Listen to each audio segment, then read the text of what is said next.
Power sharing among different organ of the government. हमारी जो government है ना वो ऑर्गन से मिलके बनी है। जैसे हमारी बॉडी अलग अलग ऑर्गन से मिलके बनी है, हमारी आईज होती है, नोज होता है, वैसे ही हमारी गवर्नमेंट बहुत सारे ऑर्गन से मिलके बनी है। तो वो सारा का सारा डिस्कस करेंगे इस हेडिंग में।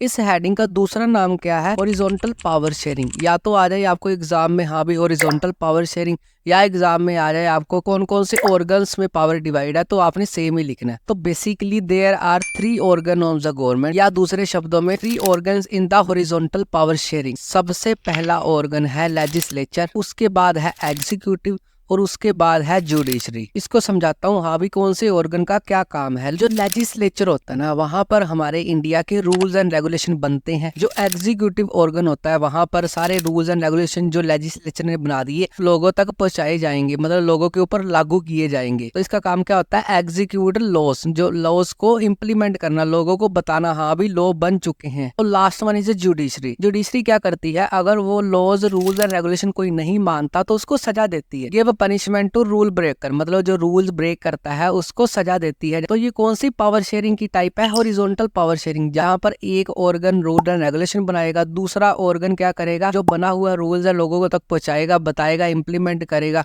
एंड लास्ट ऑर्गन जो है जो रूल तोड़ेगा उसको सजा मिलेगी। छोटी सी एग्जांपल बता देता हूँ हाँ भी लेजिस्लेचर में कौन होता है, एग्जीक्यूटिव में कौन होता है और जुडिशरी में कौन होता है। लेजिस्लेचर में हमारी पार्लियामेंट होती है जहां पर सारे रूल्स एंड रेगुलेशन बनते हैं। एग्जीक्यूटिव में सारे हमारे पीएम भी आ जाएंगे, सीएम भी आ जाएंगे, और सारे के सारे हमारे पुलिस ऑफिसर्स भी आ जाएंगे, जैसे आईपीएस ऑफिसर, आईएएस ऑफिसर। और judiciary supreme court, high court और भी बहुत सारी कोर्ट्स होती है। इतना ज्यादा डिटेल में नहीं जाना, बस ऊपर ऊपर से आपने देखना इस चैप्टर के अकॉर्डिंग। अब जो हॉरिजॉन्टल पावर डिस्ट्रीब्यूशन है या हॉरिजॉन्टल पावर शेयरिंग सिस्टम है उसमें कुछ बातें आपने नोट रखनी है। पहली बात नोट रखनी है, each organ has its own power. जो हर ऑर्गन है, तीनों के तीनों ऑर्गन में अपनी अपनी पावर है।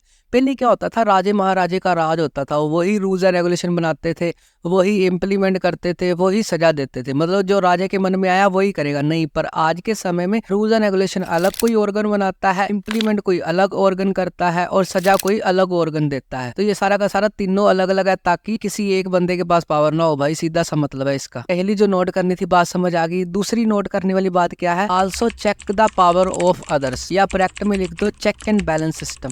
अब समझो इस बात को, समाज में अगर कोई राजा राज कर रहा है तो उसको कोई भी चेक करने वाला नहीं है, जो उसको पसंद होएगा वही उसने करना है। पर यहाँ पर जैसे ही ऑर्गन डिवाइड होते हैं पावर शेयरिंग में, जैसे सबसे मेन है जुडिशरी जो सजा देने वाली है। चाहे हमारे मिनिस्टर्स ने भी रूल बनाया ना, वही रूल को फॉलो ना करेंगे ना तो जुडिशरी उनको भी सजा देगी। तो समाज में सभी को बराबरी का हक कौन देती है? जुडिशरी। अगर जुडिशरी होएगी तो सभी को डर होएगा, तो समाज में चेक और बैलेंस की स्थिति बनी रहेगी, मतलब एक दूसरे को चेक करना और समाज में बैलेंस बनाए रखना। वो कौन से सिस्टम में होती है? हॉरिजॉन्टल पावर शेयरिंग सिस्टम में चेक एंड बैलेंस सिस्टम होता है। 2 पॉइंट समझ आ गए। अगला पॉइंट है, no organ can exercise unlimited power. कोई भी ऑर्गन है ना, चाहे वो लेजिस्लेटिव है, चाहे वो एग्जीक्यूटिव है, चाहे वो जुडिशरी है, किसी के पास फुल फ्लेज पावर नहीं होती। रूल्स एंड रेगुलेशन बनाने वाला अलग होएगा, इम्प्लीमेंट करवाने वाला अलग होएगा, सजा देने वाला अलग होएगा।